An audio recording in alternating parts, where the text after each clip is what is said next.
No long thing. ကလေးငယ်နိုးတိုက်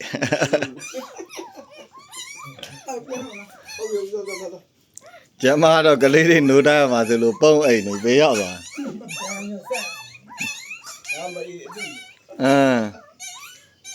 ဒါမေကြီး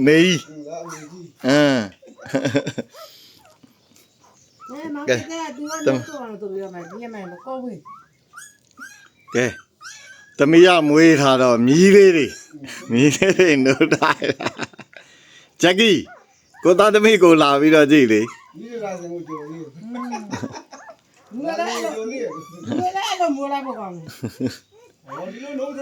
သမီးနောက်ကပ်ပါမို့ဟိုကောင်ကတအားဆိုးတာအဲ့လေအော်နိုးစုံတဲ့အော်ဘူးလားခင်ဗျအဲ့လိုမျိုးလို့ရှင်မရမယ်အကြိုက်အဲ့ဒါမှဒီလားသူအဲ့တော့ခု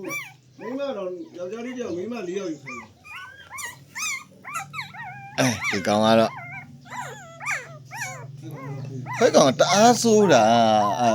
အော်အားနေအော်နာအချိန်ပြီ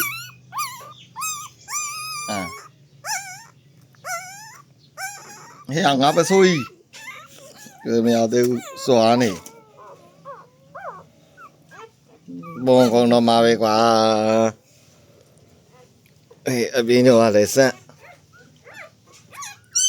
အပေါ်အိတ်ကြပါကွာအောက်ကအေးလို့ပါဒီကတော့ပေါ်ကြည့်ကြည့်နေတာပဲအနိုးလာဘုံကောင်မှာဆိုလို့ဘယ်မှမပုံအေးလို့အိတ်နေပါဆိုတာဟိုအနက်နှစ်ကောင်ကတော်တော်ထွားမှာဟုတ်တယ်မကြီးတော့မွားသေးဟုတ်ဘူးအနက်နှစ်ကောင်နောက်ဆုံးမှမွေးတာဟုတ်တယ်နောက်ဆုံးမှမွေးတာဒီကောင်က10ကောင်မြောက်အဲ့ဒီကောင်ကဦးကျော်ကလည်းအရင်ဆုံး10ကောင်17ကောင်12ကောင်မွေးတာပိုသေးရတာဟုတ်တယ်ခွေးဒီဝတ်နေဒီလကောင်ကအဲ့ဟိုပါတော့10ကောင်12ကောင်ဟုတ်တယ်